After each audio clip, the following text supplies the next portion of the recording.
bit to start.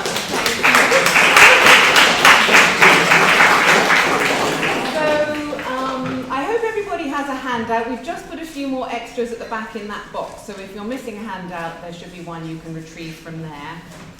It's my very great pleasure to be introducing our 2024 New York Institute of Philosophy lecturer, Hannah Ginsborg. Professor Ginsborg is Distinguished Professor of Philosophy and the Willis S. and Marion Slusser Professor of Philosophy at the University of California, Berkeley. Recipient of many accolades and distinctions over the years, she's had visiting fellowships at the Wissenschaftskolleg zu Berlin, at the Max Planck Institute for the History of Science in Berlin, and the University of Otago, New Zealand as the Taylor Fellow. And in 2019, she won the Weimar Lux Prize, which is jointly awarded by the Humboldt Foundation and the Fritz Thyssen Foundation. Her work combines the history of philosophy, particularly the philosophy of Kant, with contemporary discussions centering on questions of meaning and the philosophy of mind. Her Kant scholarship is focused in particular on the critique of judgment, which she argues can play a crucial role not only in the interpretation of Kant's theory of cognitive judgment, but also in coming to our own contemporary understanding of the nature of cognition. Author of several books and numerous research articles, her publications reflect these interests. Her 2015 collection of papers, The Normativity of Nature, Essays on Kant's Critique of Judgment, and her earlier 1990 monograph, The Role of Taste in Kant's Theory of Cognition, chart inter alia the many illuminating ways in which she's developed the significance of Kant's critique of judgment. More recently, her work has focused on Kant's theory of experience in the Critique of Pure Reason, and on contemporary views of the relation between perceptual experience and belief. Her breadth of philosophical interest is reflected in other work, for instance, that which connects Kantian ideas to issues in Wittgenstein's later philosophy, or her writing in aesthetics, particularly on music, and also in the philosophy of biology. Her current project is a book on Wittgenstein on rule following and normativity, which I believe is under contract with Cambridge University Press. And we very much look forward to seeing it come out in print. Indeed, I'm hoping perhaps we may be into something of a privileged sneak peek at some of its themes in these lectures where the idea of primitive normativity figures prominently.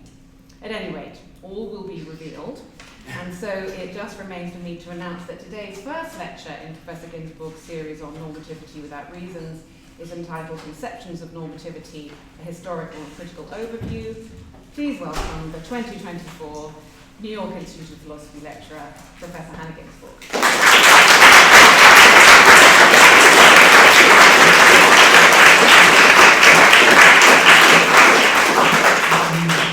Well, thank you very much, Miranda, for that lovely introduction. Thank you very, very much for inviting me. Actually, for inviting me a second time, because I was originally supposed to come in 2020, and that was didn't happen because of the pandemic. So it's great that I have been able to come after all. I just wanted to say a couple of very informal things. I've taken the opportunity of giving these lectures to talk about something that I've been thinking about for now getting on for 2 decades, which is this idea that I label primitive normativity, which I believe has its origin in Kant's Critique of Judgment. And I feel like this is an idea that I've been sort of wheeling out in one piece of writing after another, in the context of addressing various problems, for example, having to do with rule-following skepticism, or having to do with the non-conceptual content of experience, or having to do with normative realism. But I've never really tried to, well, I guess I've tried to, but I've never really written something or prepared something which considers this idea systematically in its own right. And also that's tried to consider how this kind of normativity relates to other conceptions of normativity. So I've taken the opportunity of these lectures to try to do that, to try to be a bit more systematic about the idea of primitive normativity and its relation to normativity more generally. For people who know my work, some bits may be familiar, but there's also quite a bit of new stuff. And the familiar bits are arranged in new combinations. And I also wanted to say something about the handout for today. I apologize that it's so unwieldy, and I don't want you to be alarmed when I look at it, when you look at it, about this lecture really shouldn't take more than 50 minutes. So part of the reason that it's so unwieldy is that I'm going through a lot of historical sources, and I wanted to put quotations on the handout, which are available to people, even if I won't be reading all these quotations out, and a lot of that is what's taking up the space. I've tried to put in bold, though, the bits of the quotations that I will be reading out. I mostly won't be referring to it. It's primarily for reference and for making clearer the structure of the paper, which, as I was going through trying to make the handout, I realized was kind of dense. So I hope the handout clarifies that.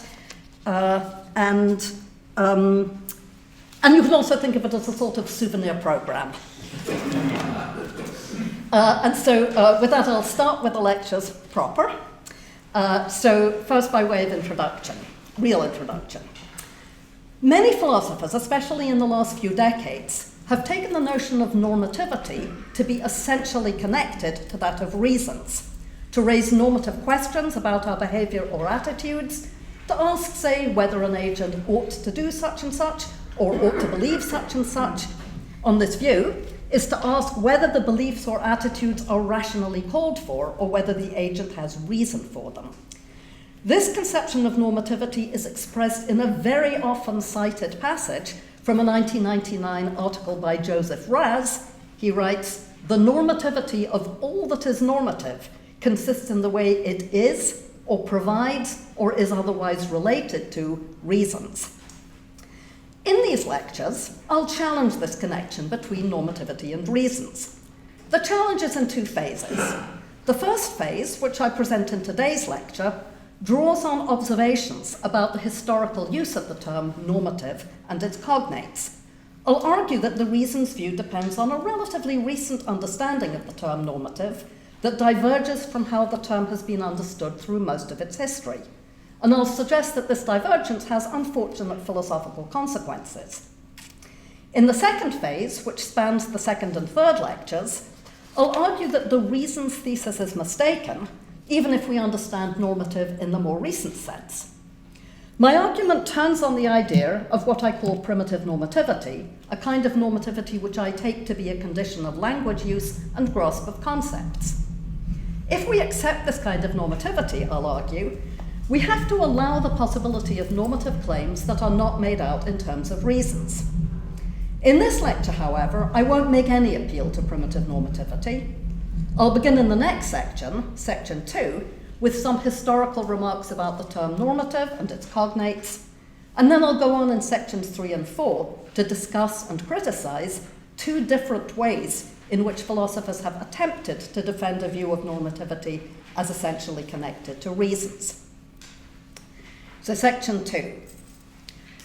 The first historical point I want to make is that there's been a dramatic increase since the 1980s in philosophers' use of the term normativity.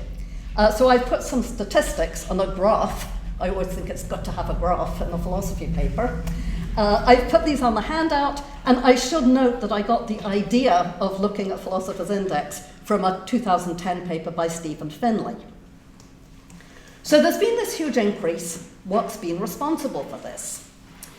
Well, a major factor is undoubtedly the publication in 1996 of Christine Korsgaard's The Sources of Normativity.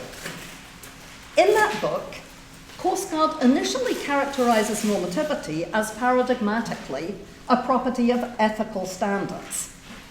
Glossing the claim that these standards are normative, she says that they do not merely describe a way in which we in fact regulate our conduct. They make claims on us. They command, oblige, recommend, or guide. Now, normativity, so understood, is not limited to ethical standards. It applies also to standards governing knowledge, beauty, and meaning. Since these, she says, tell us what to think, what to like, and what to say. But the ethical case is distinctive because it raises what Korsgaard calls the normative question, the question why we ought to accord with the claims of morality. Morality is distinctive, she thinks, because it is sometimes hard to do what morality commands or recommends. So the question, why should I be moral, presses on us, in a way that presumably parallel questions about beauty and knowledge do not. Later in the book, she presents what she calls the problem of the normative. And here's a quote, "I desire and I find myself with a powerful impulse to act, but I back up and bring that impulse into view, and then I have a certain distance. Now the impulse doesn't dominate me, and now I have a problem. Shall I act? Is this desire really a reason to act?" I should note that there's a parallel passage about belief, so this isn't just about action, but it's mostly action that she focuses on. The idea of normativity that figures in her book appears then to be intimately bound up with the idea of reasons, with a special focus on reasons for being moral. While Korsgaard's framing of the normative question and the problem of the normative was extremely influential in encouraging philosophers to focus on the idea of the normative generally, I don't think her book is the sole reason for the increased use of the term. I think another relevant factor is the publication in 1982 of Saul Kripke's book, Wittgenstein on Rules and Private Language, in which Kripke put forward the much-discussed thesis that meaning is normative. Although what Kripke means by the normativity of meaning has been subject to considerable debate, he doesn't seem to understand the relevant kind of normativity in the sense of Korsgaard's normative question. Kripke's book begins with the skeptical question, how I can know, given how I and other people used the expression plus in the past, that I now ought to use it to specify the sum of two numbers, rather than the value of some non-standard function which corresponded equally well to my previous uses of plus. The relevant normativity for Kripke is that corresponding to the ought in that formulation. And it's usually thought to capture the idea that the meaning of an expression serves as a standard for its use. We might put this by saying that if plus, as I used it, meant addition, then I ought now to respond to the question, what is 68 plus 57, by answering 125. What we mean here is that any answer other than 125s falls short of the standard imposed by the meaning of plus and is thus incorrect. But there's no obvious implication that the meaning of plus makes the kind of claim on us with which Korsgaard is primarily concerned. The normativity, I'd better learn to pronounce that word. The normativity of meaning, as typically understood, is exhausted by the role of the meanings of expressions as standards for correct use. It doesn't extend to the further idea that these are standards that we ought to, in the sense of having reason to, adopt. Kripke's normativity thesis apparently corresponds to a less demanding sense of normativity, on which something can be normative simply by virtue of serving as a standard. Whereas Korsgaard's normative question corresponds to a more demanding sense, on which standards may fail to be normative for us if we do not have reason to conform to them. Looking back at the earlier history of the word normative and its cognates, we see that the broader sense that figures in Kripke's discussion of Wittgenstein predominates over what I think is the more specialized sense adopted by Korsgaard, at least in the context of the normative question and the normative problem. The word norm itself comes from the Latin norma, a carpenter's square, something that's used to guide the carpenter's drawing and cutting of a right angle, and which also serves as a standard to determine whether the wood has been correctly cut. It's obviously closely related to the word rule, from the Latin regula, which was a measuring stick, something that plays a similar role with respect to length as the norma plays with respect to the size of an angle. Stanley Paulson, in a 2012 paper, traces the first use of the word norm to Vitruvius's treatise on architecture from 27 BC, where the word norma is used to refer first to the carpenter's square itself, and then more generally to a right angle. Paulson also identifies uses in Cicero, who uses norma to mean standard, and in Aquinas, for whom the word is interchangeable with rule. The earliest use of norma or norm mentioned in the Oxford English Dictionary is in a 1676 book by the legal theorist Matthew Hale, where norma is used as a synonym for rule and law. And we find the same use of the term norm in the 17th century German legal theorist Samuel Pufendorf, and again in the work of John Austin, often considered the first proponent of a positivist account of law. In lectures published in 1832, Austin writes that, quote, "An imperative law or rule guides the conduct of the obliged, or is a norma, model, or pattern to which their conduct conforms," end of quote. For Austin, laws are to be understood in terms of as the commands of a sovereign. And this suggests that we do have reasons to follow them, that is, to be guided by them. But on the face of it, we can make sense of the guidance itself without supposing that we have reasons to let ourselves be guided, just as a carpenter's square can guide us in cutting wood without our needing to have a reason to cut the wood at the angle indicated. The writers I've mentioned don't use the adjective normative, but that word and the noun normativity do figure prominently in the work of a later legal theorist, Hans Kelsen. Now I should note here that if I were just doing this, if I were doing a full chronological survey of uses of the word normative, I would need at this point to talk about a lot of important early, mid to late 19th century uses of the term normative in the context of, and these mostly occur in the context of discussions of normative science. I'm not actually trying to do a full survey, I'm just trying to pull out some prominent uses, but I've put something in the handout about that, and I would be happy to talk about it in the Q&A.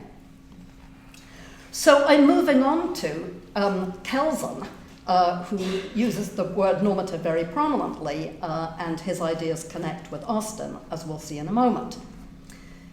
In his General Theory of Law and the State from 1943, Kelsen, or was it 1949, Kelsen introduces the idea that laws are norms by analogy to Austin's idea of laws as the commands of a sovereign, where a command is understood as expressing one individual's will that another individual do something. But Kelsen then goes on to qualify the analogy between norms, for example, legal norms, and commands. He notes in particular that, in the case of a norm, no one need will the corresponding action. He writes, "A norm is a rule expressing the fact that somebody ought to act in a certain way, without implying that anybody really wants the person to act that way." Although in this passage, Kelsen considers the relevant ought only in the context of human action, the point of our talk of norms, for him, seems to be to mark a general distinction between how things ought to be and how they in fact are. This is suggested in a passage from a later work, his Pure Theory of Law. He writes, "The norm is to be carefully differentiated from the act of will, whose meaning the norm is. The norm is an ought, but the act of will is an is." Kelsen also makes clear that he means to distinguish his approach to law from psychologistic or naturalistic approaches to law, which would seek to reduce law, statements of law, to statements of psychological fact or predictions of how people will behave and what consequences their behavior will have. There's no obvious connection here between the ought expressed by a statement of law and the idea that one has reason to do what the law says. In fact, Kelsen explicitly denies that the contrast between is and ought, which he means to capture with the idea of normativity, can be explained in more fundamental terms. A fortiori, on his view, it would seem that it cannot be explained in terms of reasons. Another prominent mid-20th century use of the word normative is in the work of Georges Canguilhem, who in his 1943 book, The Normal and the Pathological, explores the topic of biological norms. Canguilhem's aim, in part, is to challenge the positivist idea, which he attributes in particular to the physiologist Claude Bernard, that the difference between health and disease, or between normal and pathological functioning, can be made out in quantitative terms. For example, he wants to deny that the difference between having and not having diabetes can be reduced to a quantitative difference in levels of sugar in the blood. For he thinks that this obscures the existence of an asymmetry, or what he calls a polarity, between health and disease. Quote, "The simplest biological nutritive system expresses a polarity. When the wastes of digestion are no longer excreted by the organism and congest or poison the internal environment, this is all indeed according to law, physical, chemical, etc., but none of this follows the norm, which is the activity of the organism itself. This is the simple fact that we want to point out when we speak of biological normativity. The point of designating biological phenomena as normative appears then to be to avoid a kind of reductive naturalism that would construe claims about normal or healthy functioning as claims about the statistical likelihood of this or that process taking place in the organism. In this respect, Canguilhem's use of the word normative is parallel to Kelsen's. Both invoke it to resist the assimilation of claims about a specific domain, for Kelsen law, for Canguilhem biology, to claims couched in broader scientific terms, for Kelsen psychology and sociology, for Canguilhem chemistry and physics. And as an aside, I don't know whether to make anything of that, but some of Canguilhem's work refers to Kelsen, so it's clear that he was aware of Kelsen's views about law. Some of the range of philosophers' talk of norms and normativity in the mid-20th century is captured by Georg Heinrich von Wright in his 1963 book Norm and Action, which catalogues a wide variety of norms, dividing them initially into norms governing what people ought to, or must, or may do, and norms governing how people and things ought to, or must, or may be. Under the heading of the ought-to-do norms, von Wright distinguishes three broad groups, or he initially distinguishes three broad groups, what he calls rules, proper, paradigmatically exemplified by rules of games, but also including rules of grammar and rules for manipulating symbols in a logical or mathematical calculus. Second, prescriptions, for example, the laws of a state or the commands of a superior in the military. And third, technical norms or directives specifying what needs to be done in order to achieve some specific end. The ought-to-do norms also include a fourth category of customs, and examples of these might be norms of etiquette or of fashion in dress, and fifth, moral norms of conduct.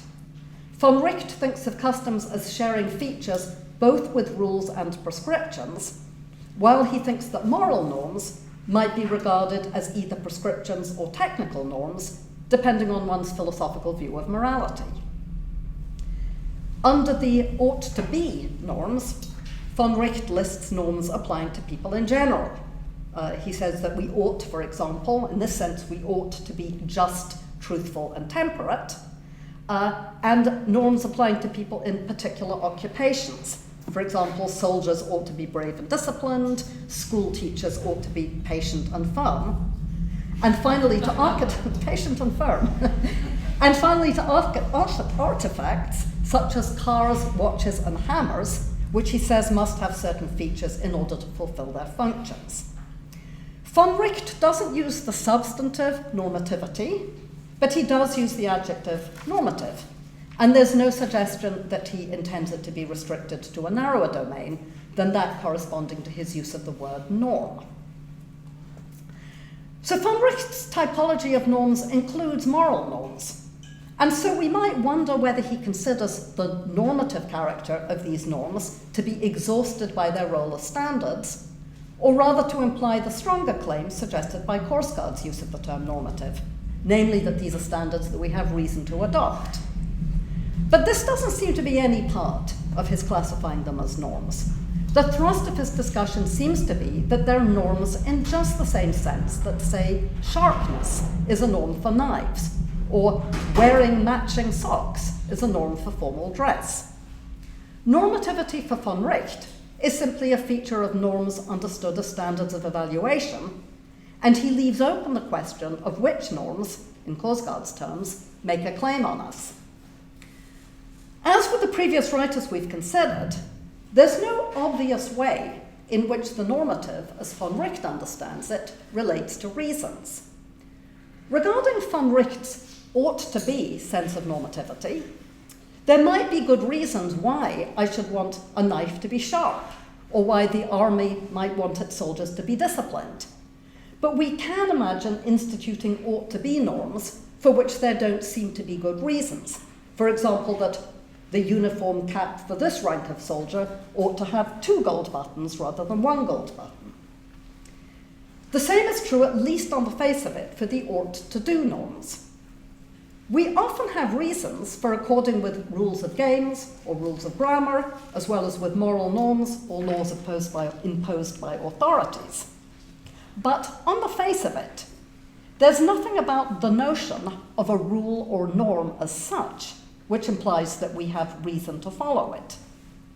And even though we do often cite rules or norms as reason for action, for example, I might say that I'm sewing a second button on my cap in order to conform with army regulations, or I'm using the subjunctive here because that's required by a rule of grammar. The existence of a reason in these instances doesn't seem to derive directly from the normative character of the rule or norm itself. Rather, it would seem to derive from whatever reasons we might have to follow the army regulations or the rules of grammar. The same general use of normative appears in an important and influential 1972 paper by Philippa Foot that makes explicit the contrast between the idea of the normative and the idea of what we have reason to do. Foot is concerned in this paper, Morality as a System of Hypothetical Imperatives, she's concerned in this paper with, as she puts it, what makes the moral should relevantly different from the shoulds appearing in normative statements of other kinds, for example, statements about what etiquette requires. She expands on this question as follows. It is obvious that the normative character of moral judgment does not guarantee its reason-giving force. Moral judgments are normative, but so are judgments of manners, statements of club rules, and many others. Why should the first provide reasons for acting as the others do not? Here, Foot is using the term normative in a sense continuous with the tradition, as marking a feature of rules, standards, and norms generally. Her question about why moral judgments should provide reasons for action seems to me to be a clear forerunner to Korsgaard's normative question about the authority of morality. But Foot frames it not as a question about the so-called normativity of moral norms, but rather about our reasons for according with them.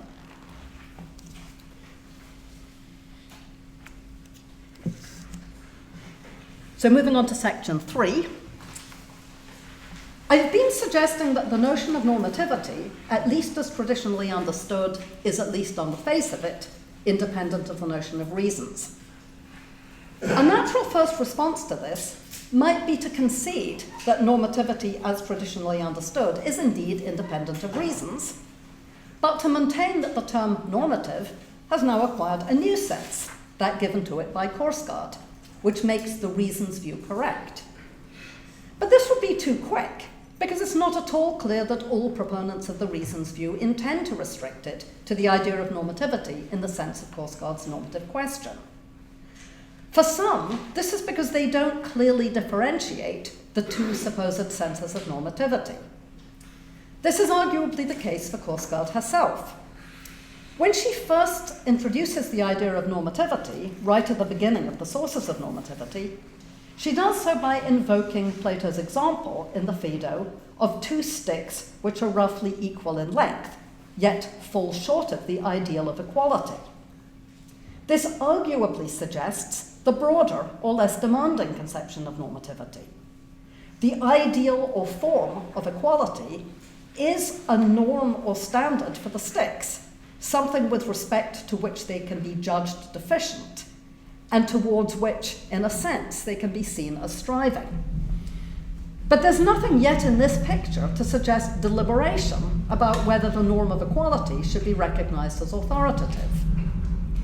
Moreover, as we already saw in a passage I quoted earlier, Korsgaard initially glosses the idea that ethical standards are normative simply by contrasting it with the idea that they're descriptive.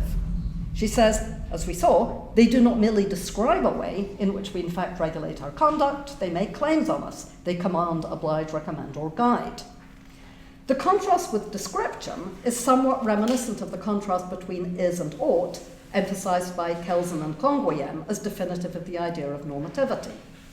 And the inclusion of guide in the list of things that normative standards can do makes room for rules and norms generally, not just those that we have reason to adopt. So it's not clear that Korsgaard herself specifically intends to use normativity, the word normativity, in a sense that diverges from the traditional sense, even though what she ends up describing as the normative question is a question about which norms have authority over us or are binding on us. A second ground for rejecting this initial response is that the philosopher who's most often cited as a representative of the reasons view, Joseph Raz, understands normativity in a sense different from that introduced by Korsgaard. This can already be seen from the continuation of the well-known passage I cited earlier. Having stated that the normativity of all that is normative consists in its relation to reasons, Raz continues, the normativity of rules, or of authority, or of morality, for example, consists in the fact that rules are reasons of a special kind, the fact that directives issued by legitimate authorities are reasons, and in the fact that moral considerations are valid reasons.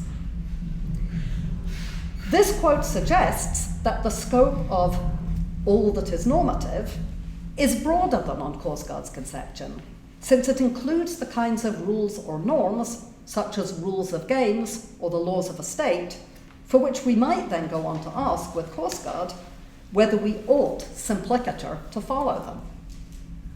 And although the passage comes from an essay published in 1999, after the new use of normativity had gained currency, it alludes to a view that Raz developed in his 1975 book, Practical Reason and Norms, the central thesis of that book being that, quote, some kinds of rules are reasons for action of a special type, and that other rules are logically related to such reasons.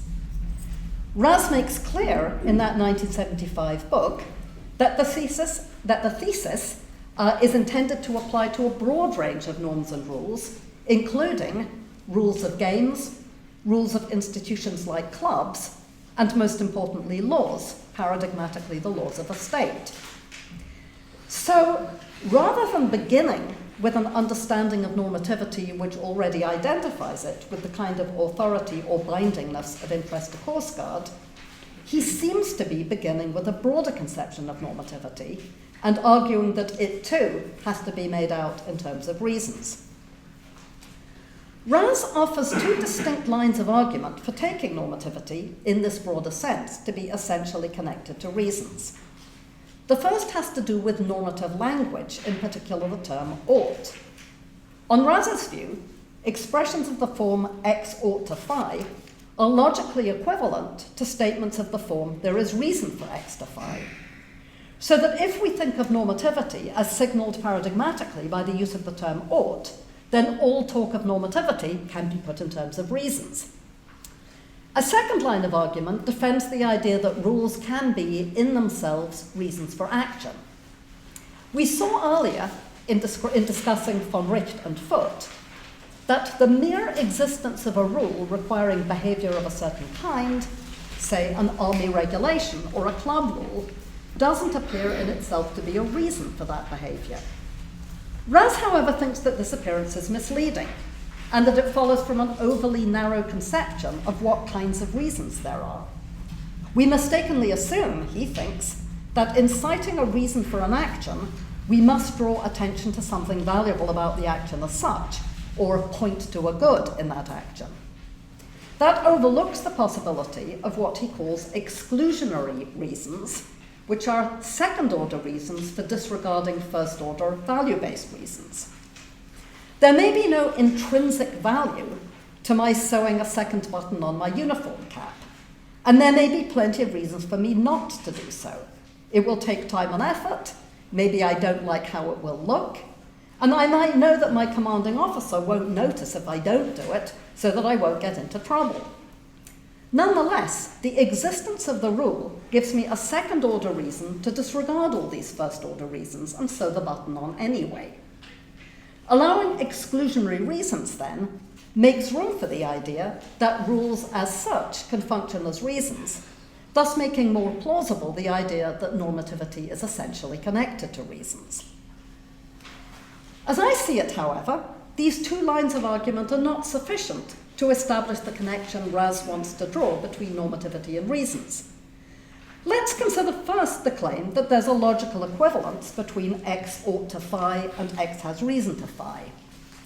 Raz himself acknowledges that this claim doesn't hold in what he calls theoretical contexts. For example, the train ought to be here in 5 minutes. Nonetheless, according to Raz, there's still a connection between this use of ought and reasons, in that the train ought to be here in 5 minutes is logically equivalent to there is reason to believe that the train will be here in 5 minutes. In later work, Raz extends this approach to other kinds of ought statements, giving as examples, toasters ought to toast bread, and mature beefsteak tomatoes ought to be large, juicy, and fresh tasting. He writes that these share the existence of a background norm, in quotes, and that they express the thought that the norm entitles one to expect something, that insofar as the norm is concerned, one has reason to believe something to be the case.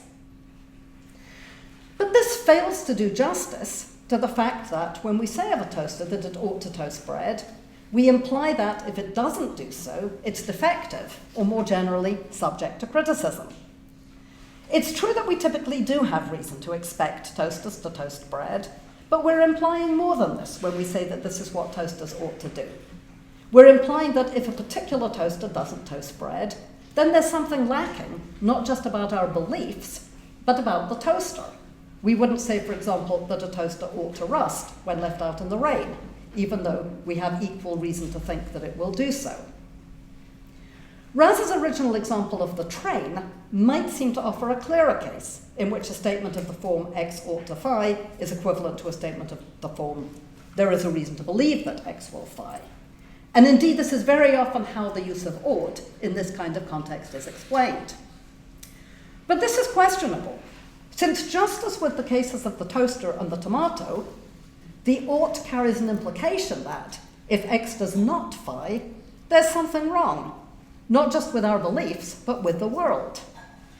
Although these ought statements do articulate what we predict or what we otherwise expect to find out, we make them only when we're holding the events to a standard, so that if our expectations are not fulfilled, we're prepared to say that something has gone wrong.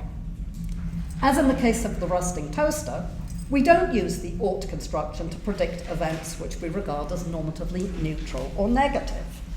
We might anticipate that the burglars will break into the house 5 minutes from now, but we won't say that they ought to be doing so, unless, say, their doing so is part of our plan. Perhaps we mean to catch them red-handed. Regarding Raz's second line of argument, I'll be very brief. I want to grant that, by invoking the idea of exclusionary reasons, Raz offers a plausible answer to the question of how certain rules, for example rules of games, or club rules, or laws of a state, can be reasons for action, despite the fact that citing them doesn't indicate anything good about the action for which the rule is a reason. But to explain how rules can be reasons is not to show that rules must be reasons, or that the normativity pertaining to rules as such is grounded in reasons. Raz's account of rules as exclusionary reasons leaves open that rules can be normative in the sense of serving as standards relative to which behaviour can be judged correct or incorrect, without those rules serving as reasons, whether first order or exclusionary, for our behaviour. We can see this by noting that, on Raz's account, a rule can be a reason for or justify an action only to the extent that the rule itself can be justified in a way that ultimately appeals to value. The justification for the rule about the uniform cap presumably has to do with the value of having an army with centralised governance, rather than one in which each soldier makes decisions for him or herself. But we can make sense of the idea of rule following quite independently of considerations of value. For example, when we contrast someone who is randomly jotting down a series of numbers with someone who writes down a series of numbers because they're following a certain arithmetical rule. And I'll be talking more in the third lecture about that kind of case. Here, that is in the following an arithmetical rule case, here by Raz's light, we have no ground for thinking of the rule as a reason for the behaviour, since we're not conceiving of any value-based justification for the rule, and yet it seems clear that there is a rule that the person is following, or the person genuinely is following a rule. So to the extent that we think that rules, simply qua rules, count as normative, then it follows that, according to Raz's own understanding of what reasons are, there is normativity that can't be spelled out in terms of reasons. So moving on to section 4, the last section.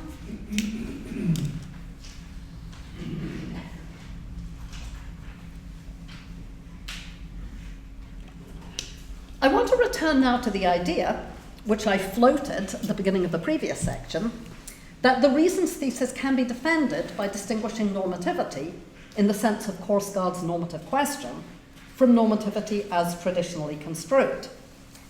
I myself distinguished in section 2 between the broad use of the word normative that I took to be exemplified by Kripke and by much of the historical tradition, and the more specialized sense exemplified in Korsgaard's normative question.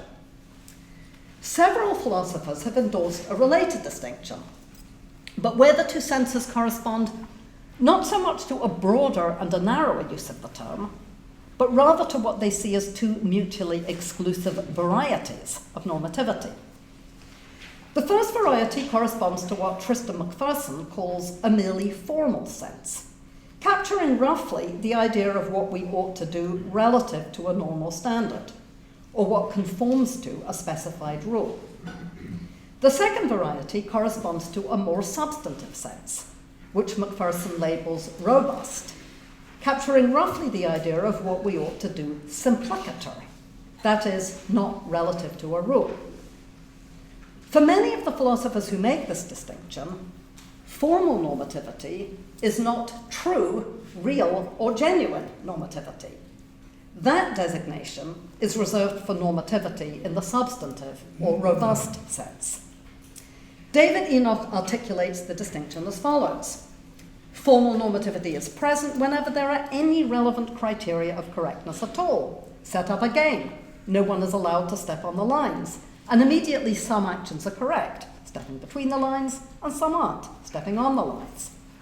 By contrast, Enoch writes, morality is not just a game that generates criteria of correctness.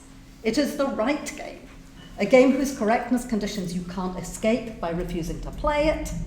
And he goes on, the normativity that morality seems to possess, and anyway the one we are most interested in, is real normativity, the one that connects with the genuine reasons that apply to us, or with what it makes sense to do, or with that to which we owe our allegiance. And John Broome and Derek Parfit make similar distinctions, referring to substantive normativity as respectively true normativity, and, as Parfit puts it, the best normativity.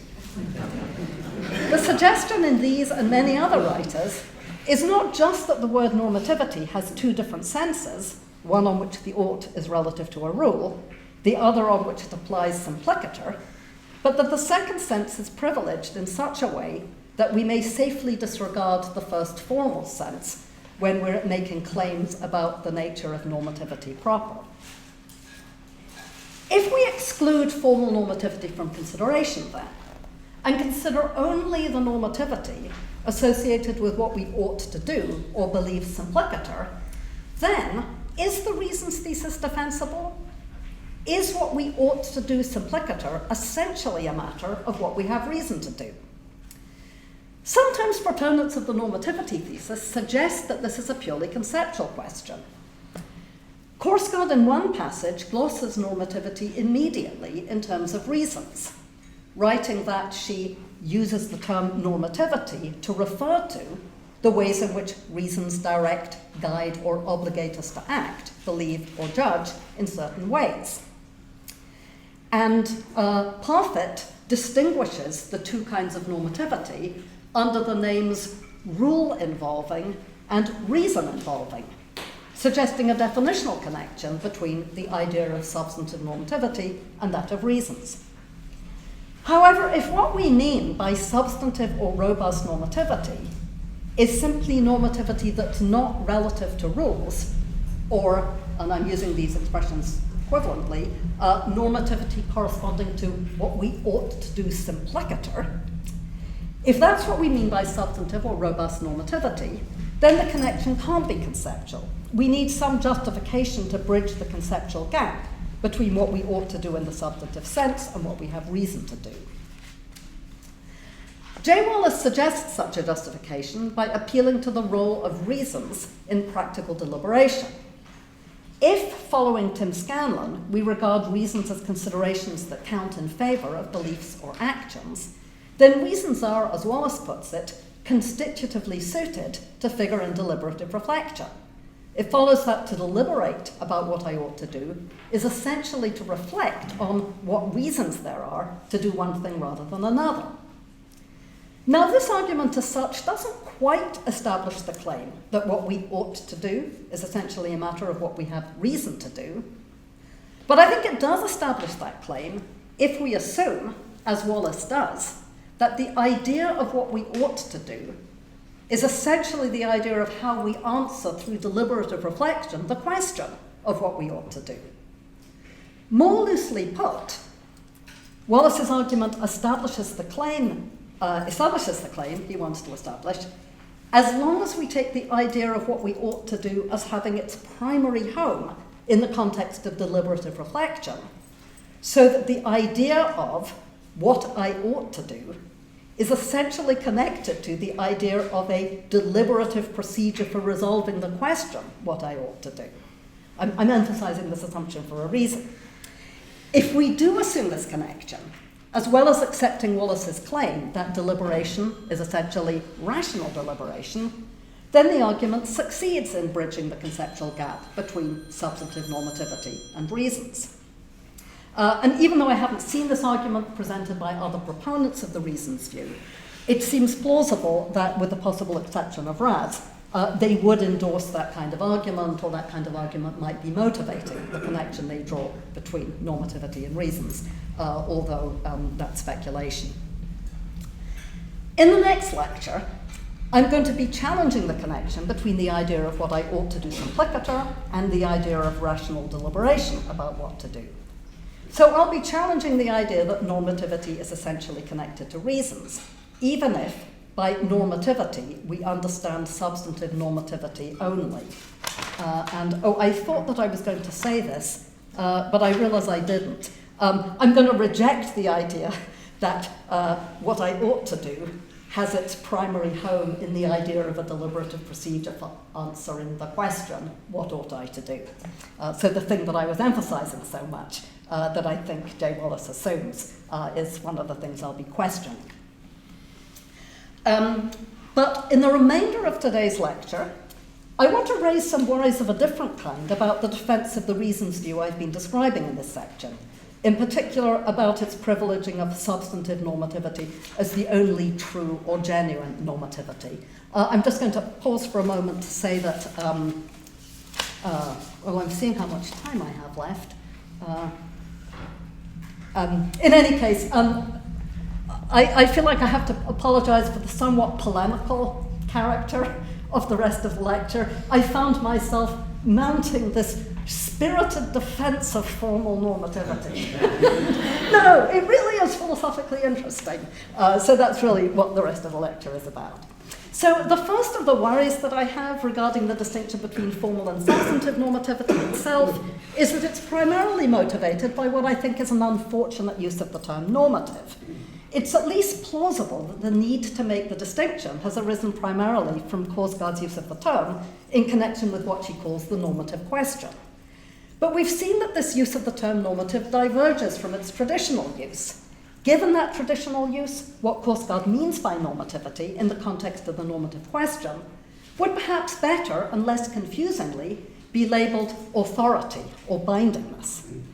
The question that Korsgaard asks is undoubtedly a normative question, since notions like authority and bindingness are themselves, in the traditional sense, normative. They concern which norms we ought to adopt. But to call it the normative question, equating normativity as such with the authority that some norms have as compared to others, is potentially misleading. It threatens to obscure the common reference to ought, implicit both in talk of norms as such and in talk of which norms are authoritative for us.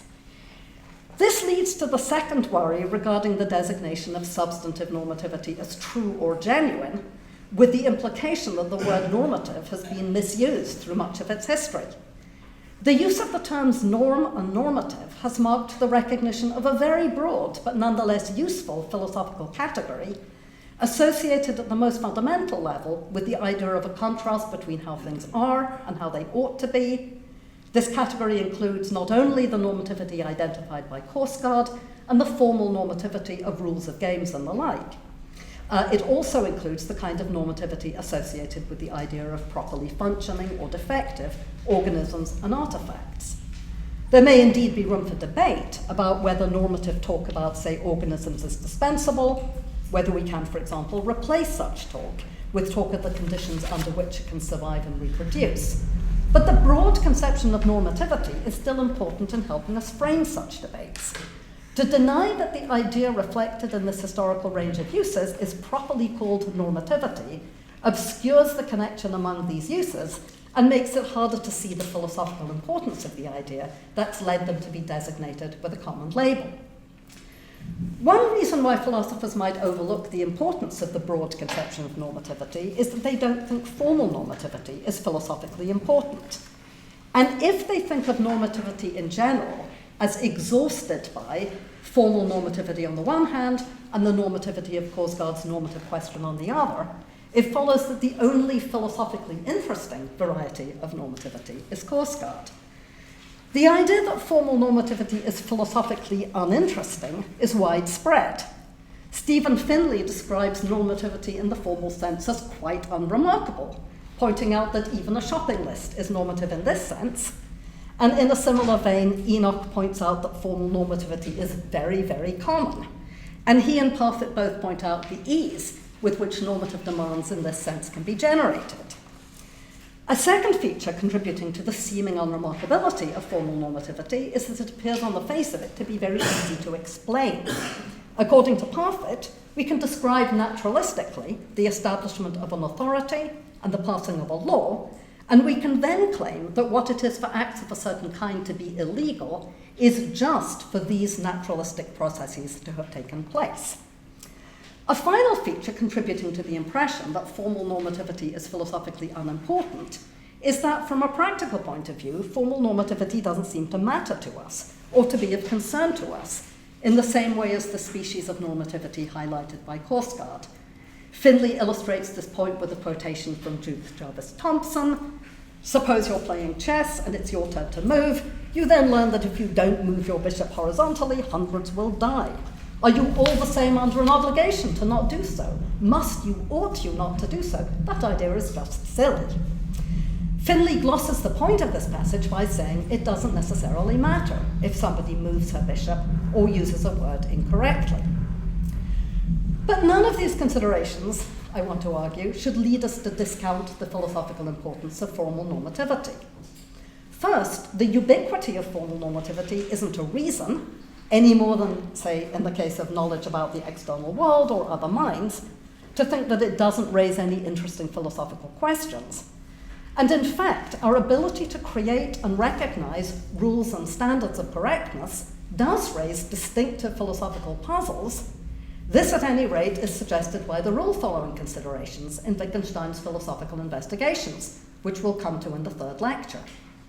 Second, even if formal normativity can be naturalistically explained, it doesn't follow that talk of formal normativity can simply be replaced with non-normative talk, so that we can identify formally normative facts with non-normative facts.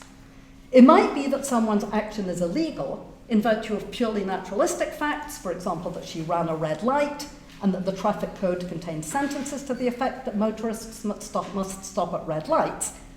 But there's a difference between saying that the action is illegal and specifying the facts which make it illegal, and this is a point that was very effectively made by Gideon Rosen in a paper from 2001. Finally, with respect to the claim that formal normativity doesn't matter to us, I grant that, at least from the standpoint of practical deliberation, we typically don't care about it in its own right, that this or that course of behavior accords with some rule or other is of no consequence to us when we're trying to decide what to do, unless we recognize the rule as having authority over us.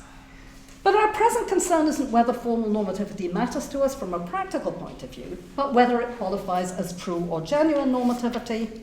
And I've been arguing that if we deny that it's genuine normativity, then we risk obscuring something of philosophical importance, the idea of a basic contrast between is and ought, that's common both to the idea of norms and standards as such, and to the question of which norms and standards should guide our behavior.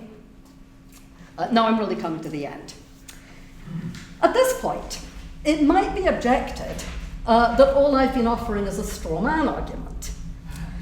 The view that normativity is to be understood in terms of reasons has primarily been put forward by philosophers interested in ethics or meta-ethics, and thus philosophers who are concerned with the use of ought in contexts of practical decision-making.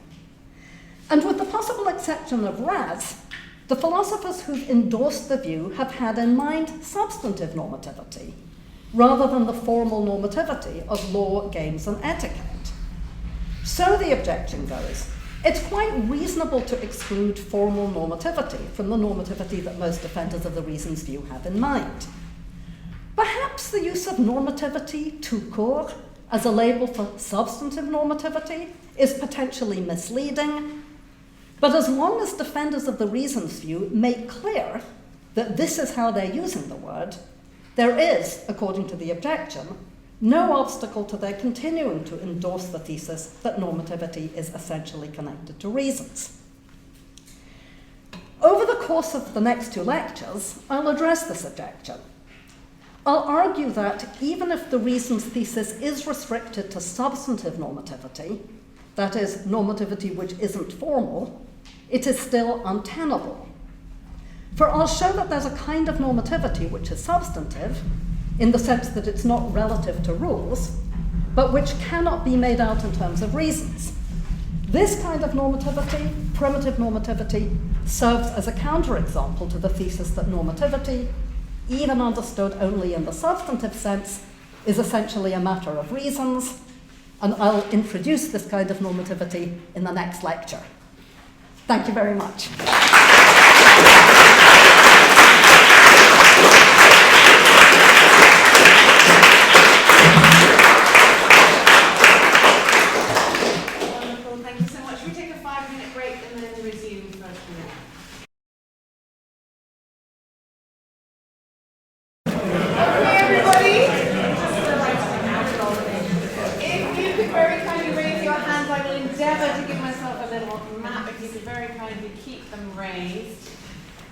David, if we start with you, everyone else please keep them raised. Great, so ought embodies standards of evaluation. And I think what that comes down to is if you violate the standard, you're defective or subject to criticism. Like the toast. Yeah. So when you say subject to criticism, you don't presumably mean it's likely to be criticised. Sorry. You don't just mean it's likely that you'll be criticised. No. Right, sorry, yes. The criticism will have a certain status. Right. An act or a program. Yes. Something like that. Okay. So the question is, how do we cash that out? One way to cash that out uses the notion of a reason. Yes. If there's reason to criticise, I assume you won't want to go down that route unless you want to. Complicated. So what else might it be? Well, it might be that this ought to be criticised. Is that right? And what does that mean? That means that if you do criticise it, you won't. If you don't criticise it, you won't be subject to criticism. You will be subject to criticism, or something like that. Right. How do you think about this? Yeah. No, that's a great question. So what I hadn't thought about, and my first thought is, maybe I shouldn't have said. Maybe I shouldn't have cashed out defective as subject to criticism. Maybe I shouldn't have put it that way. So what I want,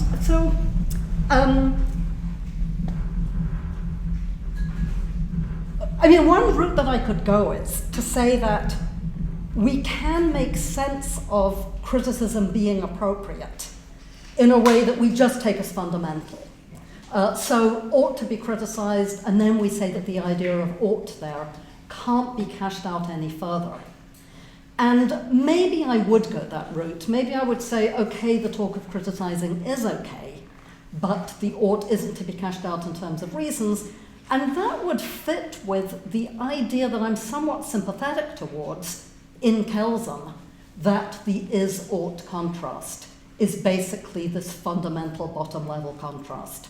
So the other thing that I could do is just drop the idea of subject to criticism, say that the toaster is in some fundamental sense not as it ought to be if it doesn't toast bread.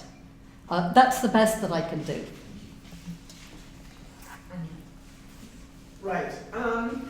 So I was wondering if you could save the reason view in maybe a sort of cheaty way in the following, by doing the following. So there's this distinction between, on the one hand, norms as such, or norms that set certain standards, and then on the other hand, there is norms that make claims on us, or norms that are authoritative.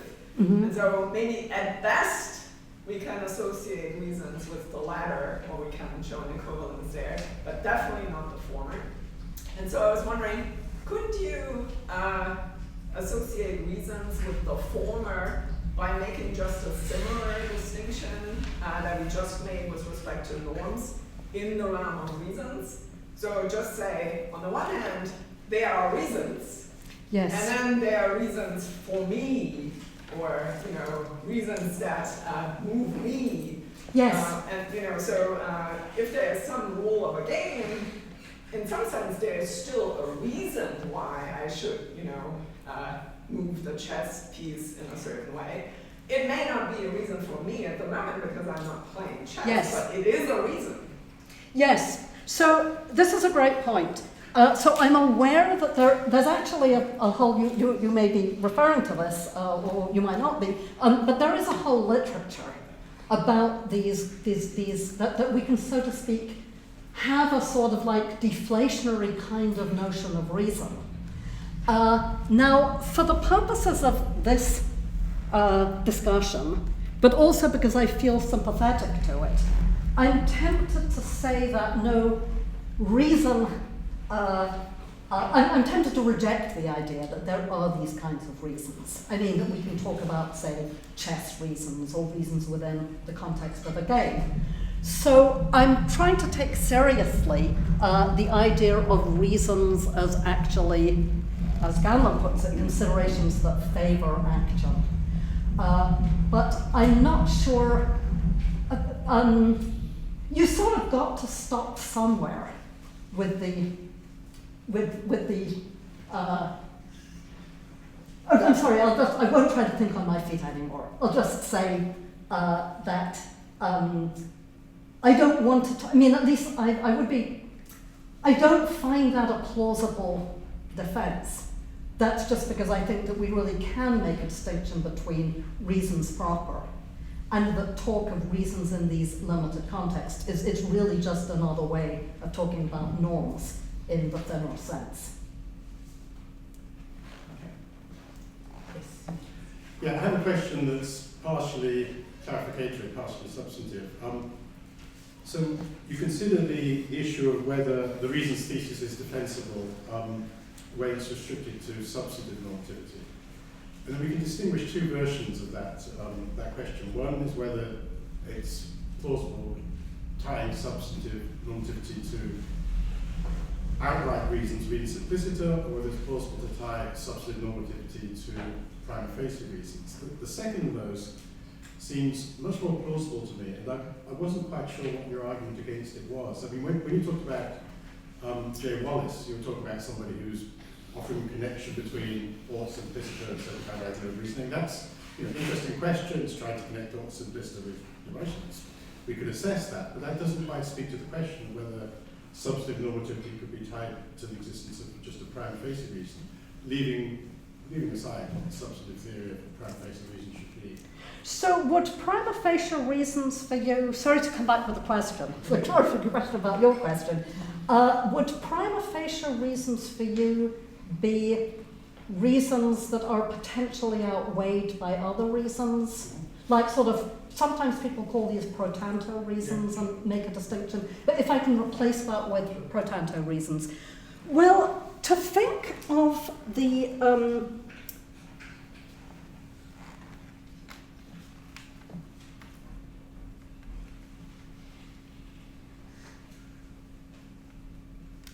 and the question was, I'm sorry, so you began by saying, is it, in talking about whether the reasons thesis is defensible, I'm not sure I really understood the question. You said it might be plausible if we think of the reasons as prima facie or pro tanto reasons. I'm not sure.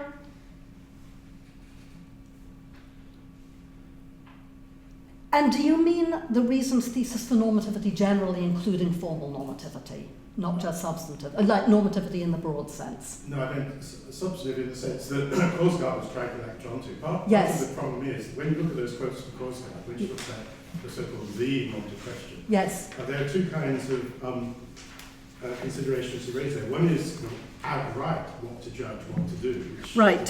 certainly goes with reason simplicity.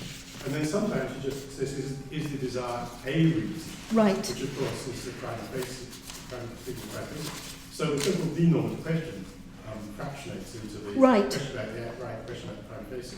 And my question really is whether you think there's objections to connecting substantive normativity Yes. just being the existence of a prima facie reason. I think the reason that I'm finding the question difficult to get my mind around is I don't actually take myself in this lecture to have argued against the reasons thesis for substantive normativity. Okay. So that's what I want to do next time by talking about primitive normativity. But I think I could accept the reasons thesis for substantive normativity if it weren't for this kind of normativity that I plan to introduce next time, which is primitive normativity. So we have to wait and see. Okay. Yes, I think I would be fine with extending it. It doesn't depend on it being all things considered reasons as opposed to pro tanto or prima facie reasons. I'm actually sympathetic to, I would be thoroughly sympathetic to the reasons thesis for normativity of a non-formal kind if it weren't for primitive normativity.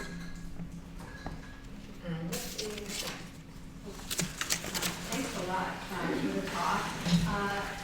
I wanted to describe how I think some people, so I'm interested in normativity, but I'm one of the people who thinks it may not matter a ton at the end of the day what word we use to refer to this subject matter that we're trying to get clear about. So some people, I wondered what you would think about this view, that at the end of the day, it's the distinction that matters and not what you call it. Like point taken, so it sounded like at the end of the day, you get and agree there is a distinction that you could call substantive versus formal normativity, like that's a real distinction. It gets at something, maybe it's not best called that, But to my mind, I think there are some theorists who take ourselves to be interested in, like, okay, call it substantive normativity if you're going to use that distinction. But at the end of the day, one of the problems is that different theorists use different fundamental concepts. And there are some of us who are pretty indifferent about, you know, at the end of the day, do you want to talk about should, do you want to talk about ought and simpliciter? You know, Gibbard notably gets, you know, he feels like he has to coin his own term of the thing to do, the practical realm. Because it's like, because almost no matter, so you kind of prefer and find most intuitive, like, oh, maybe Korsgaard should have said authority or bindingness, or something about ought simpliciter. And kind of my approach to this is very pluralistic about, oh, you know, call it whatever you want. There's this distinction, and you almost have to listen to a person for a while to figure out how they're using the terms. And you can even imagine somebody who, like, talks about authority or bindingness, but then you find out, if you listen to them enough, they're not treating that as, like, substantive normativity. It might be that, you know, something is authoritative in Ginsborg's sense, but should I do it? You know, you can, no matter who you talk to, there's, you know, these terms, I mean, I just feel like it's a plight that those of us who are interested in normativity are constantly dealing with, and so this thing has become kind of dominant of talking about it this way. I'm with you that maybe it's not the ideal term, but I'm always wondering, well, what should we call it? It's very frustrating to me, and so I usually start like with a disclaimer, like, you know, we're talking about the thing you really have to do at the end of the day, kind of, and whatever you want to call it, and you can, even as what's coming up, the term reason is disputed too. Yeah. And so sort of almost whatever it is, you can, by your usage, show that you're not.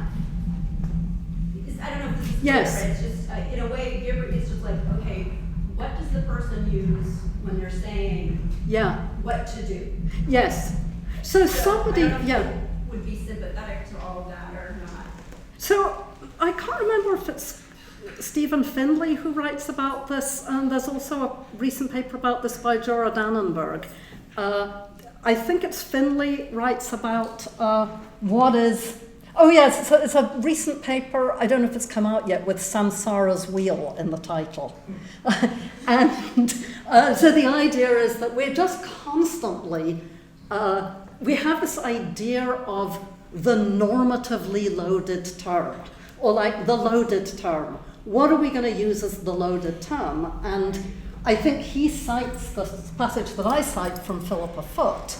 And for Philippa Foot, it's reason. Do we have reason to do it? That's the loaded question. Like, that's the question of what the thing to do is. And then... I don't agree with that. Sorry? That is just... Well, anyway, that's what Foot thinks. At the end of the day, what do you want to call it? And Korsgaard thinks, but I'm sort of like working my way around to saying something about this myself. So Korsgaard thinks that like normativity is the loaded term. But actually, I'm not interested in the thing to do. So in a way, this is part of the point of, at least for the purposes of this lecture, my point is that there's this other notion, this broader notion, which I actually think that the term, that it leads to no end of confusion if we don't reserve the term normativity for this broader notion, because I think that's typically how it's been used. So I'm sort of objecting to the co-opting of this word normativity as the loaded term. So because I care about normativity in this very broad sense, because I care about normativity, I object to the fact that the word normativity has been co-opted by Korsgaard. And so that's why I say, use authority or legitimacy instead, or bindingness, because those haven't been taken. But it's like, normativity's been taken for this phenomenon that extends to just like following arithmetical rules, or just what Wittgenstein calls going on, or stuff that really has nothing to do with Gibbard's question of what the thing to do is. So this is a kind of plea to save the idea of normativity from being co-opted as the word for the thing to do. Thank you. Paul. Okay, thank you. Thank you, Hannah. My question is closely related to the conversation I had with Chris before. Well, I have to apologize. I probably was thinking rather than listening when you characterize the difference between substantive and non-substantive. I was just assuming that, we have morality, we have, involves normativity, we have purely pragmatic, what we ought to do, to get what we want, and that's really normative, and we have epistemological, what ought to believe, what we should believe. So those are technically substantive normative areas. And so just to speak up a bit for the, the reasons, which, it's also something that you mentioned yourself that you were dismissing it, that one might think, but certainly in the case of epistemology, you might think, okay,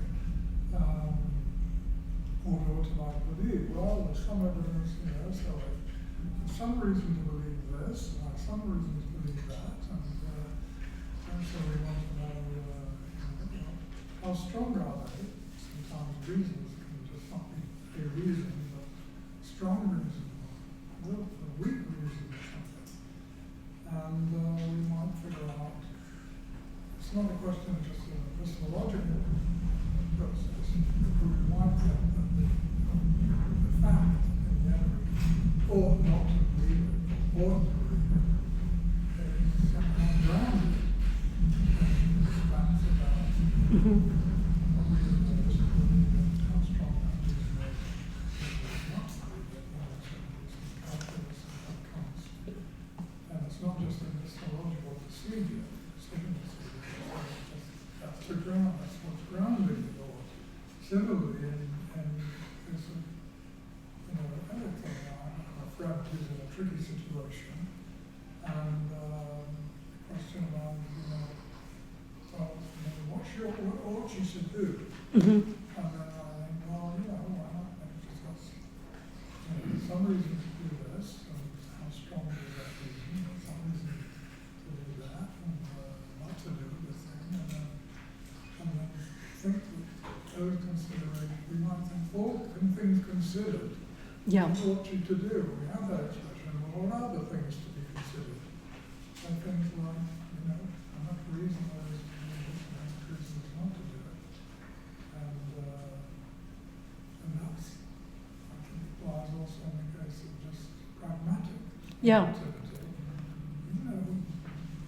What's the best thing for me to do? That's a complicated business. It's maximizing expected utility. Well, what are my options? What would happen if I did this? What would happen if I did that? And somehow the end result, it's not just a procedure, an epistemological procedure of discovering a way, but it's also that these are the ground the fact about what you ought to do. So far I think I'm agreeing with everything you've said. That all sounds like substantive, that all sounds like we're talking about the domain of substantive normativity. What I'm interested in is what we say about the, for example, the defective toaster, or making an incorrect move in chess, or doing something that violates a regulation, where you might decide that the thing to do, well, let me put it this way. It's as though the fact that something that you do violates some rule or is incorrect in the light of some rule might simply have no bearing at all on what you ought to do at the end of the day. This is partly in responding to Sorry. I thought I was partly responding to Anya's question, but maybe I'm not. So let me just stick to your question. What I'm interested in is the fact, I think I'm more responding to Chris's question. What I'm interested in is the fact that those sorts of, that kind of normativity, or the presence of that kind of norm, might not enter into your deliberation, even as a pro tanto or as a prima facie reason. It's just sort of on a different level. So the fact that something violates a rule may be just neither here nor there in your reasoning about whether to do it or not. And what I want to do is preserve the intuition that even in those cases, what we have is something that deserves to be called normativity.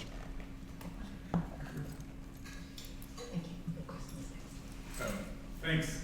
So I have a question about the historical part of the talk.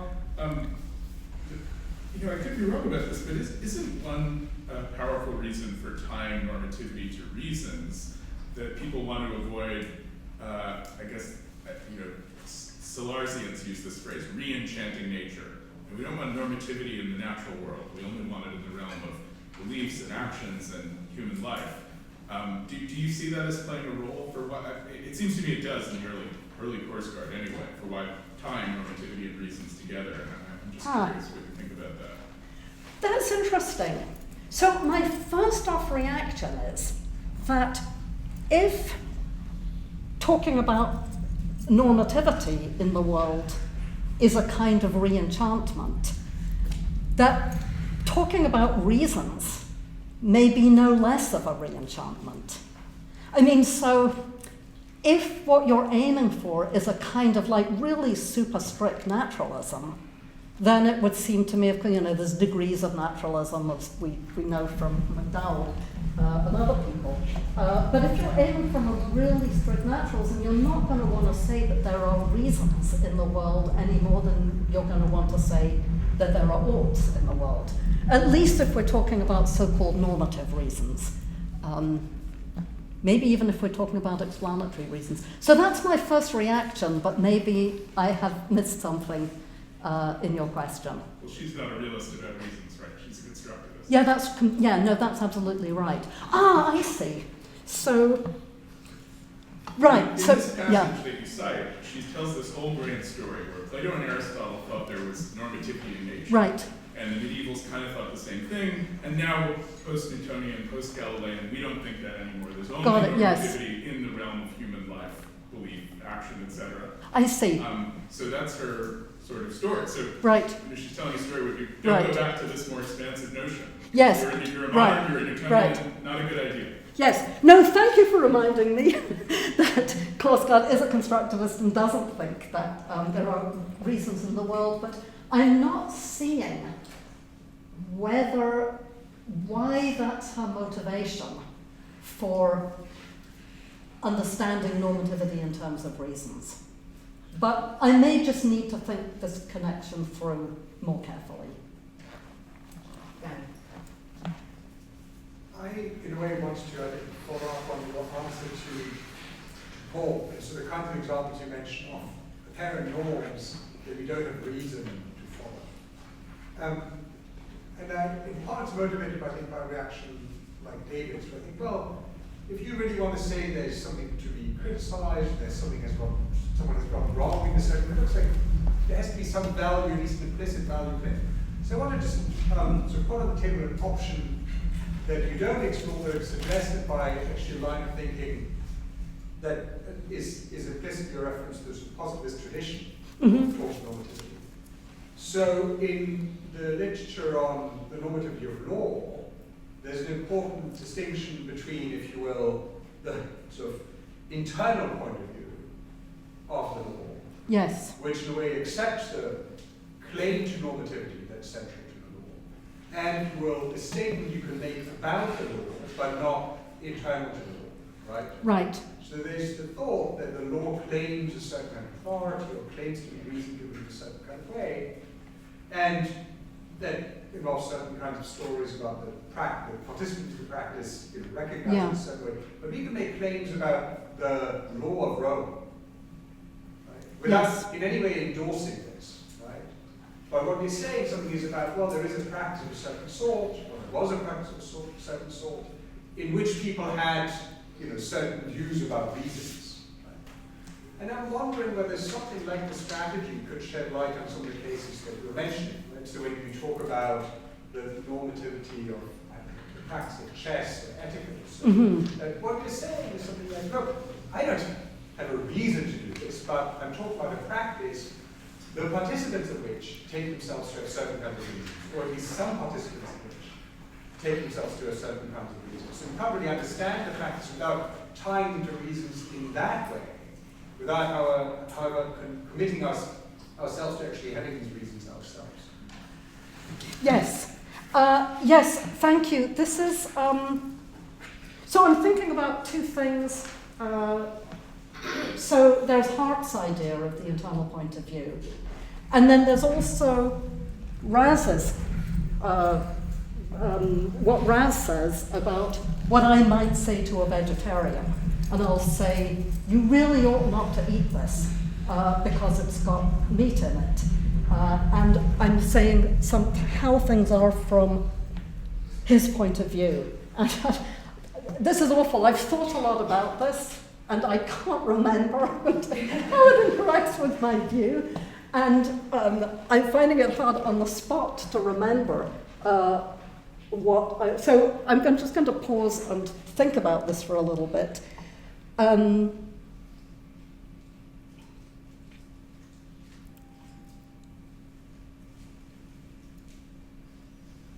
So when I'm thinking about kind of like trying to remind myself about what the main aim of this lecture is, it's to argue for a certain conception of normativity.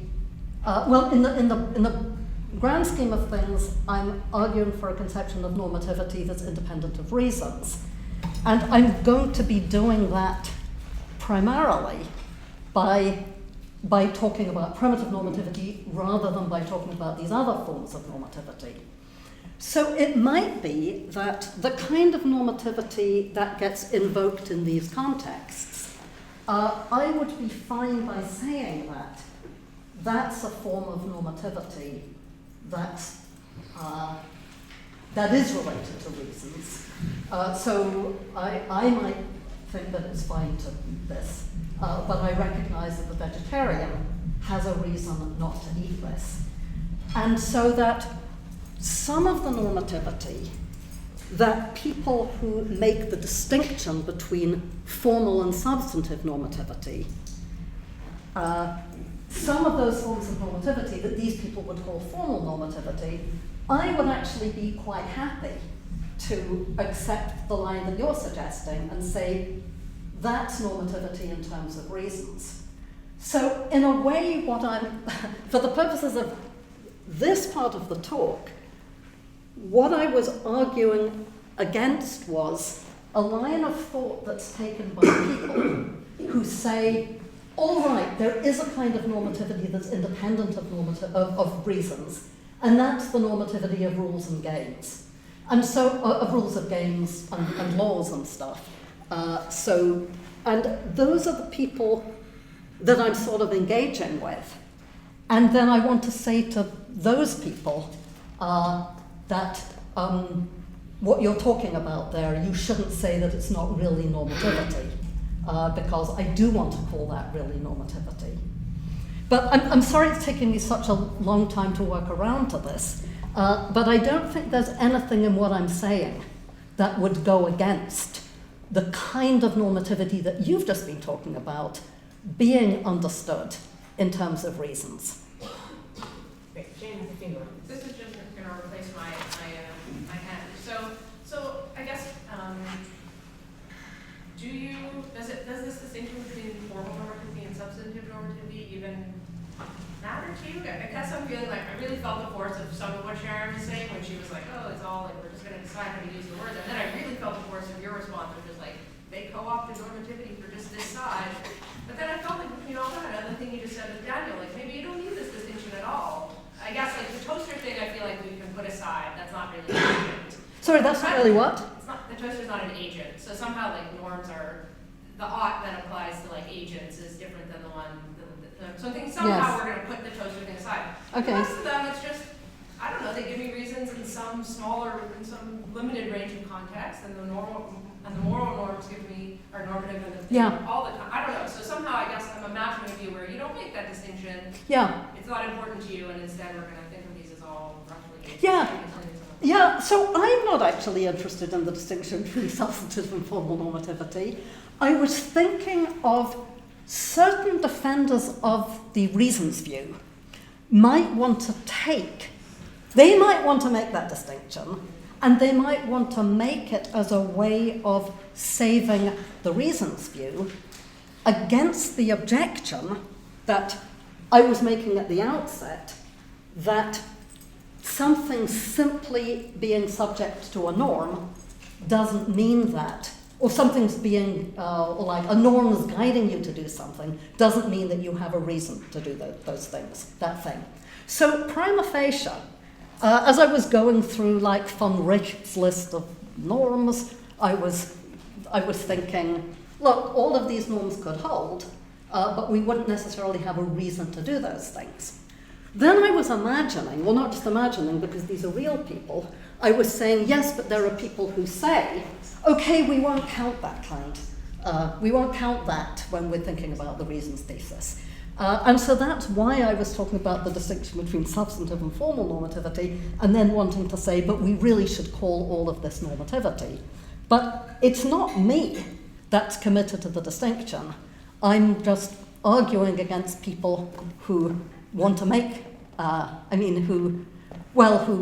partly arguing against the distinction, but I'm primarily arguing against people who make the distinction and then say, and formal normativity is spurious. It sounds like even the distinction is not that, it doesn't matter to you. It doesn't matter to me, no.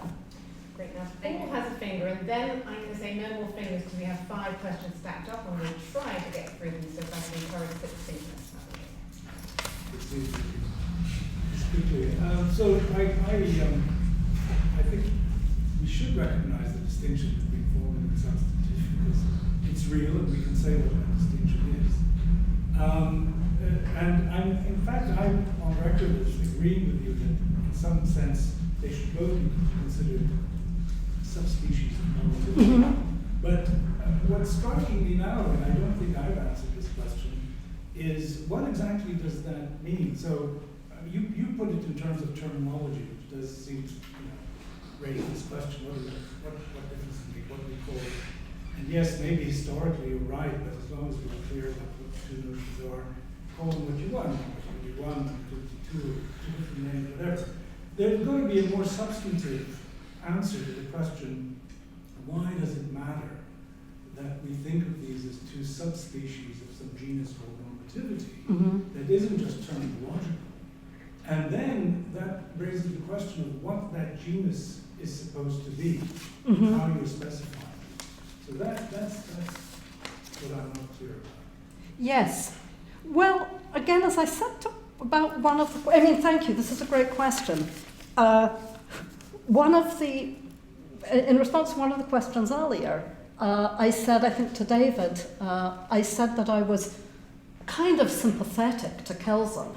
That there's just this fundamental distinction, very, very basic distinction between ought and is, which you get going simply even just think about a measuring stick. You lay the measuring stick against the table. You're using the measuring stick to measure the table. You're not using the table to measure the measuring stick. So there's this, it seems to me there's this sort of really, really basic is-ought asymmetry. And that's what I think the genus of normativity is supposed to capture. That I think may be problematic because it's not clear that out of formal normativity you get at what we ought to do. So for the formal is just I specify a game, I specify the rules of the game. Yeah. And you only get some kind of conditional thing. If you're playing the game, then you ought to do this. There is no ought that comes out just from the fact that there is a rule. In fact, there are an infinite number of rules with an infinite number of possible gains. So, but were you thinking that I was thinking that the example of the measuring stick was an example of formal normativity? Because for me it isn't. Oh, well, look, whatever the example, the question is, what's your understanding of what this genus is?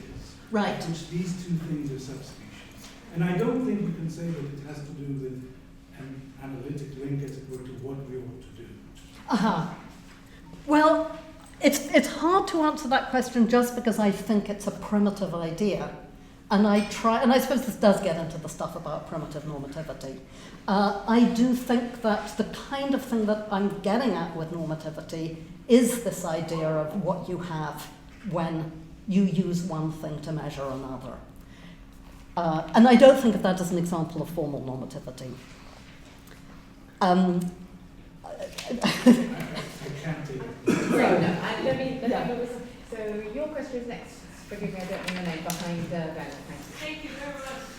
So this goes back to the first question. Sorry, it goes back to the what? The very first question. Okay, great. The train ought to be here in 5 minutes. Can you read that as a predictive claim? Like, it ought to rain tonight, and then wouldn't it be a bit odd to say, you know, the weather's defective if it doesn't rain or it's subject to criticism? But nevertheless, what does seem odd about this equivalence thesis could be that, you know, x ought to phi is logically equivalent to, there is a reason for x to phi. Applying that to the toaster or the weather would mean the train ought to be here in 5 minutes. There is a reason for the train to be here in 5 minutes. That seems a bit odd. I mean, Yeah. So I kind of passed over that. I feel like that's the first problem with the equivalence thesis, is the one that you just pointed out. And then I said, well, Raz has this more complicated suggestion that doesn't really save the equivalence thesis. I do want to say, though, that we're doing more than just predicting when we say that it ought to be here in 5 minutes. I think we're conveying the idea that if the train doesn't come, something somewhere has gone wrong. Sorry? maybe there's something wrong. No. So that is, it's not just that there's something wrong with my beliefs. It's things aren't supposed to happen this way. It's a very kind of like childlike thought about how the world works that we mostly grow out of. Things are not as they should be because, you know, anyway, that was the sort of intuition behind that. Thank you. Yeah. I'm kind of with Sharon that what matters is the distinction rather than the words used for it. But on the other hand, words matter too. So you on both sides. So we've got this beautiful distinction between two notions. And I thought, okay, we're building up towards a distinction towards two kinds of normativity. One roughly understood in terms of authority, and then the other roughly understood in terms of guidance. But then what we actually got was formal versus substantive. And my first reaction was, no, that's all wrong. That's something totally different from the distinction you'd be building up towards, at least conceptually. Yeah. Authority versus guidance is one thing, substantive versus formal is another. These could easily come apart. I mean, for example, the cases you gave of guidance, I mean, some of them may involve rules, but far from clear that things like that have to involve rules. If there are particular normative claims in the substantive sense, for example, which don't derive from rules, then there could be particularist claims in the broader guidance sense too. And also, for all you said, they could both be substantive in different ways. So I just kind of felt like at this point, maybe you're buying into others' terminology, but why not go with something like guidance versus authority for the conceptual distinction you're after? Yes. Rather than formal, and leave it as a substantive issue, just which is formal versus substantive. So, I mean, this is making me realize, I mean, there may be a problem with the dialectic of the paper, because I do begin with this distinction between what I think of as a broad traditional sense and this more specialized sense in which Korsgaard uses it. And then the distinction that I end up talking about, which is a distinction that I think people might make in order to save the reasons thesis, is a different distinction between varieties of normativity, which has some relation to the distinction I was initially making, because a lot of cases of normativity in the traditional sense would be counted as cases of formal normativity by the people who make that distinction. Now I'm not sure what more to say, except, well, yes, you're right, these are two different distinctions, and maybe this is something that's dialectically problematic. I guess I'm thinking that your opponents can equally well buy into your distinction between, let's call it, authority normativity and guidance normativity, and say all of our claims about reasons were about authority normativity. Yes. I wonder if this might matter though when it comes to your, maybe this is anticipating the later lectures, but so I'm going to argue for a form of normativity that doesn't involve rules, but is still substantive. This, before you said, I mean, it could fall, you say falls on the substantive side of the Yes. formal versus substantive distinction. But I'm guessing it may end up falling on the guidance side of the guidance versus authority distinction. Yeah, well, actually, I think it does. So Okay, well, maybe we should wait and see. Great, thank you. So we have Sam, Kimo, and then your question will be our last one. Sam. And this may be the wrong time to ask this question because it may be more appropriately directed to, say, in the second lecture. But so I understand you want to deny the reasons thesis even as applied to substantive normativity. And I'm imagining people who might also want to deny that, but because they want to deny it because they think some other notion Right. of aptness or Fitness, or yes. whatever is the Yeah. wrong one. Yes. And I'm wondering whether what you want to say sort of the same things about them, or whether you want Yeah. to say, I accept the form of what they're saying, it's just the thing that's really the right thing to say is primitive normativity, that's the one. Yeah. Or whether you even think that if it weren't for primitive normativity, the reasons thesis would be right. It's sort of more plausible than the fittingness idea. Yeah. Or anyway, just what you have. What Yeah. you do with that. Yeah, no, sorry, I think I may not have fully taken in the whole of your question because I got kind of excited when you started alluding to fittingness. Because I don't talk about the whole fittingness approach at all, because I haven't really figured out what I think about it, except that I don't think, I'm not making the same point as the fittingness people. So the fittingness people have this other notion, but my intuition is that I probably would end up thinking of the fittingness people as thinking about normativity in a way that's very similar to the way that the reasons people think about it. But it's something that I need to think about more. Kimo. Yeah, yes. I guess I wanted to suggest maybe one way in which, like, we might, like, why one might think that, like, the kind of Korsgaard, like, focus emphasis on substantive normativity might make sense, which is maybe the suggestion that one might think that formal normativity only really makes sense once we understand or we take, like, substantive normativity to be kind of prior. So I guess like, Yes. yeah, I mean, maybe I shouldn't have to leave it there. But Yeah, well, actually, I mean, I do think that formal normativity only makes sense if we already assume substantive normativity. But when I'm thinking of substantive normativity in that context, I'm thinking of primitive normativity, not the kind of normativity that Korsgaard talks about, which I actually think is more sophisticated and may presuppose formal normativity. So basically, I think that formal normativity is a kind of sophisticated notion that we can't get the idea of grasping these rules unless we have already accepted a kind of ought simplicator, which is what I'm going to be talking about next time. But my kind of ought simplicator, I don't think that's the kind of thing that Korsgaard has in mind, and I don't think that that can be made out in terms of reasons. Thanks. Thanks, Professor Professor. I very much appreciate your endeavor to release the normativity talk from the reason hostage. But I'm just worried whether or how we think of the following implications to undesirable end as to the content independent or content dependent. Right? So when people talk about the reason-centric normativity, there are a whole area of endeavors trying to substantiate the content, the source, underpinning reason. For example, the virtue-based, the value-based, or the volition, will-based, etc., etc. However, as I understand, part of your approach are trying to move from the reason-centric but to the non-reason-centric normativity. Would you believe that those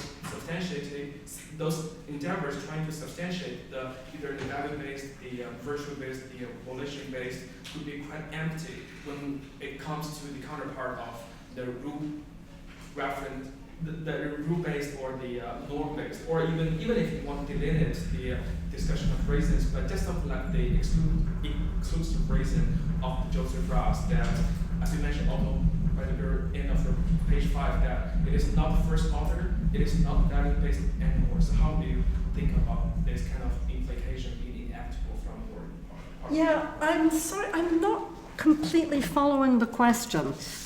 Maybe, so you mentioned at the end of page 5 on the handout, but I don't know if that part was central to your question. Yes, a brief way to just tackle it is just when the normativity is no longer centered on reason. When it's no longer centered on reasons. Yeah. How do you come about those area of endeavors trying to substantiate to what extent and in which way reasons are underpinned? For example, is a value-based reason, right. or virtue-based reason, or volition-based reason? If reason is no longer the center Yes. of normativity talk, how do those contents being independent, just like the exclusive reason in the Joseph Raz? Yeah, I'm still not sure that I'm understanding. I'm wondering if this might bear on more on what I'm going to be talking about next time, where I'm going to be expanding on what the alternative, positive alternative is to a substantive normativity that's not based on reasons.